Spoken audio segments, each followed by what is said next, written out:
Bonjour et bienvenue pour parler aujourd'hui des géants de la tech. Alors on va parler d'un point très spécifique qui est la confiance qu'ont les gens dans ces entreprises de la tech, dans ces géants de la tech américaine. En fait, je suis parti d'une étude qui a été faite en 2018 une première fois et en 2021 ensuite, qui demande aux Américains leur niveau de confiance parmi une liste d'une vingtaine d'institutions. Alors, c'est institutions au sens très large, puisqu'il y a par exemple l'armée, il y a la police locale, il y a le FBI, il y a la presse, il y a les universités, il y a les syndicats, toute une liste de noms comme ça. Ils ont pris 3 entreprises qui étaient très connues du grand public pour demander donc s'ils avaient confiance ou non dans cette institution. Donc on a Google, on a Facebook et on a Amazon. Donc comme l'étude a été faite une première fois en 2018, on voit qu'on a les anciens noms, notamment en termes d'entreprise. Donc je vais utiliser Google pour parler d'Alphabet, je vais parler de Facebook pour parler de Meta, Amazon n'a pas changé de nom. Et cette étude est très intéressante parce qu'elle nous montre le niveau de départ de ces différentes institutions et puis l'intensité de la baisse, parce que tout a baissé, toutes ces institutions ont baissé entre 2018 et 2021 en termes de confiance. Et si on classe l'intensité de la baisse par institution, les 3 plus fortes ont été d'abord Facebook, qui a gagné le podium de la perte de confiance. Ensuite, on a Amazon et enfin, on a Google. Alors, à noter quand même que les 3 ne partaient pas du tout du même niveau. Amazon avait un niveau de confiance assez hallucinant en 2018, puisque c'était le 2e plus important après l'armée. Et on sait à quel point les Américains sont fans de leur armée. Google n'était pas très loin derrière, 4e sur 20 places, et Facebook était beaucoup plus bas, déjà en 2018, 17e sur 20 places. Alors cette baisse ne me surprend pas trop, on sait comment ces entreprises gagnent de l'argent, notamment Google et Facebook. Ils obtiennent de l'attention des utilisateurs qui vont revendre sous forme de pub. C'est donc le même business model que TF1 ou M6 avant, mais en beaucoup plus puissant parce que comme ils ont beaucoup plus de données sur les utilisateurs, ils vont proposer de la pub plus ciblée et qui va être donc beaucoup plus rentable pour les annonceurs. Donc la tentation, elle est forcément très grande de prendre plus de données pour vendre les pubs plus chères. Et comme le dit le spécialiste du marketing Seth Godin, ils ont vendu la confiance de leurs utilisateurs pour du profit à court terme. Et ça se voit dans les chiffres, si vous êtes comme moi à suivre ces entreprises de près, les chiffres de ces boîtes-là, Amazon, Meta et puis Alphabet, ils sont globalement excellents depuis quelques années. En tout cas, en 2021, c'était beaucoup mieux qu'en 2018 et en 2023, c'est beaucoup mieux que 2021.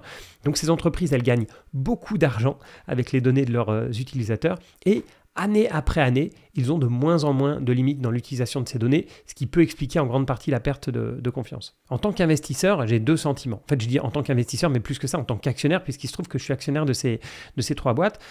Mon premier sentiment, c'est de l'inquiétude. Parce que je me dis, mince, on a une énorme perte de confiance des utilisateurs, jusqu'où ça peut durer? Est-ce qu'il n'y a pas un moment où ça va se voir dans les chiffres? Et mon deuxième sentiment, c'est justement quand je regarde les chiffres, je me rends compte que ces entreprises n'ont jamais eu autant d'utilisateurs. De 2018 à 2021, la confiance a beaucoup baissé, on l'a vu, mais le nombre d'utilisateurs a beaucoup augmenté. Donc j'ai regardé les chiffres de Facebook, je suis allé prendre les chiffres de Facebook en 2018, ils avaient 1,4 milliard d'utilisateurs quotidiens. Aujourd'hui, c'est 3,2 milliards, donc là c'est pour toutes les plateformes de Meta, dont 2,1 milliards pour Facebook. Donc même la plateforme Facebook, une plateforme pour les vieux, qui n'est pas aimée, qui a vécu le scandale Cambridge Analytica en 2018, etc., même le Facebook mal aimé a gagné 50% d'utilisateurs en 5 ans. Et si je rajoute Facebook, WhatsApp, Insta, etc., on l'a vu, c'est 3,2 milliards, c'est énorme. Pourquoi est-ce que les utilisateurs continuent d'aller sur ces plateformes alors qu'ils ne les aiment pas ou qu'ils ont en tout cas moins confiance? C'est pas forcément qu'ils ne les aiment pas. Déjà, les utilisateurs n'ont pas le choix. C'est le fameux avantage compétitif, le moat qu'on cherche souvent quand on investit dans une valeur. Quand vous cherchez un réseau social, si vous êtes nouvel utilisateur d'un réseau social, parce que vous êtes, je ne sais pas où, en Inde, un jeune Indien qui a son premier téléphone portable, il va naturellement aller sur les réseaux qui ont le plus d'utilisateurs, sinon ça n'a aucun intérêt. Donc il va aller sur Facebook, WhatsApp, Insta, s'il veut regarder des vidéos, il va aller sur YouTube, etc. Un point intéressant par exemple dans ce sondage sur la confiance, c'est qu'il y a les banques. Et les banques, c'est un bon exemple. Les banques ne sont pas aimées. Je pense que ce n'est pas un scoop. Globalement, les gens n'ont pas confiance dans les banques, beaucoup n'ont pas confiance dans leurs banquiers, et pourtant tout le monde a au moins un compte bancaire et on se tourne toujours vers elles pour faire un crédit. Pourquoi ? Parce qu'on n'a pas le choix.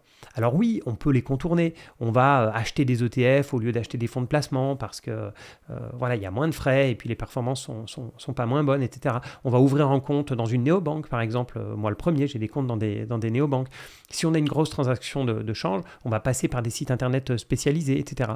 Mais tout ça, ce sont des détails pour les banques parce que le cœur de métier est intact. Tout le monde a quand même des comptes ouverts dans les grandes banques et comme je le disais, ils sont un peu incontournables sur la partie crédit. J'ai une autre analogie, on va dire, un peu bizarre celle-là, c'est imaginer un restaurant qui est situé dans une ville moyenne, d'accord, qui a une dizaine ou une vingtaine d'autres restaurants. Si ce restaurant sert régulièrement une viande trop cuite ou bien si le service n'est pas très sympathique, il va perdre petit à petit des clients. Donc vous voyez, je parle de défauts qui ne sont pas non plus énormes, mais voilà, qui peuvent jouer s'il y a suffisamment de concurrence autour. Maintenant, prenons 2 autres cas. Donc ce même restaurant, vous le mettez dans un petit village où il sera le seul restaurant 20 km à la ronde, d'accord ? Ou bien vous le mettez dans un emplacement unique, un lieu unique avec une terrasse qui surplombe une petite crique, etc. Si ce restaurant il continue à servir une viande parfois un peu trop cuite ou bien si le service n'est pas très sympa, les clients vont quand même venir. Pourquoi ? Parce que ces restaurants-là auront un moat, un avantage compétitif qui vont les placer à l'abri de la concurrence. Donc pour revenir à mon thème de départ, les gens ont moins confiance dans ces géants de la tech, ça c'est clair, ça se voit bien dans les chiffres, mais ils utilisent toujours leurs services et je pourrais même dire ils utilisent toujours plus leurs services. Un point important qui est surtout valable pour Alphabet et Meta, c'est que ces gens qui n'ont pas confiance, ce sont les utilisateurs des plateformes. Ce ne sont pas les clients. Ça, on a tendance à l'oublier. Donc, pour les utilisateurs, c'est un service gratuit. Ok, vous utilisez WhatsApp, Insta, peu importe. Vous avez moins confiance potentiellement dans ces plateformes, mais vous n'arrivez pas à vous passer de leur service. Et c'est ça qui est important.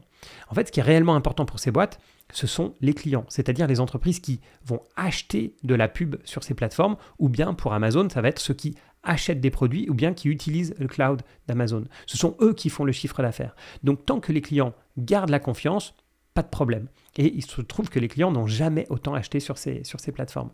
Quand les gens qui payent, donc quand les clients perdent la confiance, comme on l'a vu sur X, anciennement Twitter, là c'est plus compliqué. Là ça fait baisser le chiffre d'affaires, etc. Et le réseau d'Elon Musk, lui, a toujours autant d'utilisateurs, de gens qui sont sur la plateforme X, mais il a perdu énormément d'annonceurs. Voilà, ça, ce serait une situation qui m'inquiéterait. On le voit, il y a quand même une limite à la perte de confiance. Moi, le premier, ça va être une limite que je vais surveiller en tant qu'actionnaire.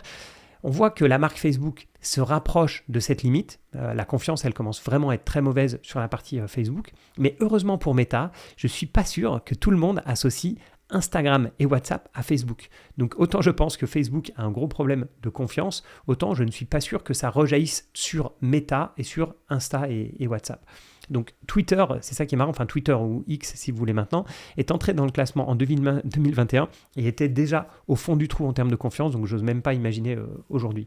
Alors que Google et Amazon restent à des niveaux supérieurs à la moyenne des grandes entreprises. Donc malgré tout, même si la baisse a été énorme, ce sont quand même des entreprises qui donnent une impression malgré tout de confiance. Et si je devais donner une raison principale à cette baisse, je dirais que c'est surtout de la naïveté des utilisateurs parce que c'était des services gratuits, parce que le web a toujours été gratuit, c'est comme ça fait partie de la philosophie. Les gens ont mis du temps à comprendre qu'il y avait une contrepartie. Il y avait une contrepartie à cette gratuité que ce soit l'utilisation de Facebook, de Google, mais je parle aussi des frais gratuits par exemple sur Amazon. Tout ça a un coût, ce coût on le connaît, c'est que vous donnez de plus en plus de données et que ces données sont de plus en plus utilisées. Et je pense que finalement, les gens reviennent juste à comprendre, enfin ça revient juste à comprendre que les entreprises dont on parle, les géants de la tech, ce sont des entreprises comme les autres, c'est-à-dire qu'elles sont là pour faire un profit. Donc voilà, il y a une utilisation gratuite et derrière avec le coût qui est le coût de la pub, des données, etc. Mais après tout, les gens à l'époque ne se plaisaient pas sur TF1 ou M6 d'avoir de la pub tant que c'était pas trop gênant. Et la pub, elle est d'autant moins gênante, j'ai l'impression qu'elle est ciblée, c'est-à-dire qu'elle vous correspond plus. Donc je pense que cette chute de confiance, elle va avoir ses limites, on va s'arrêter, mais en tout cas c'est quelque chose, comme je le disais, que je vais surveiller notamment du côté méta. Maintenant je suis curieux d'avoir votre avis. Quelle est pour vous la raison de cette baisse ? Est-ce que c'est donc de la naïveté ? On pensait que c'était des super entreprises toutes gentilles, puis on se rend compte qu'elles sont là pour faire du profit, ou est-ce que c'est plus profond que ça ? Comme sur Twitter, on voit que le réseau a un gros problème de crédibilité en termes de contenu, vu qu'il n'y a plus aucune limite maintenant avec Elon Musk sur le contenu qui est mis, il n'y a plus aucune modération, etc. Donc est-ce que vous pensez que c'est le côté naïveté, comme je le pense, qui disparaît, ou bien est-ce que c'est un peu plus profond profond et quelles sont, selon vous, les entreprises qui vont garder la confiance. On voit qu'Amazon, Google la gardent, alors que Facebook est en train de la perdre quasi, enfin j'espère pas définitivement, mais en tout cas à un niveau qui est relativement inquiétant. Dites-moi tout ça en commentaire, bien sûr, sous les vidéos. Merci à tous ceux qui m'ont rajouté des avis sur le podcast, c'est très chouette. J'ai eu pas mal une petite série de revues 5 étoiles, c'est vraiment extra, donc n'hésitez pas, si vous m'écoutez en podcast, d'aller sur Apple Podcasts, Spotify, peu importe, et mettez-moi une revue sympathique, ça me motive énormément à continuer. Voilà, merci à tous pour votre fidélité et à bientôt pour une prochaine émission.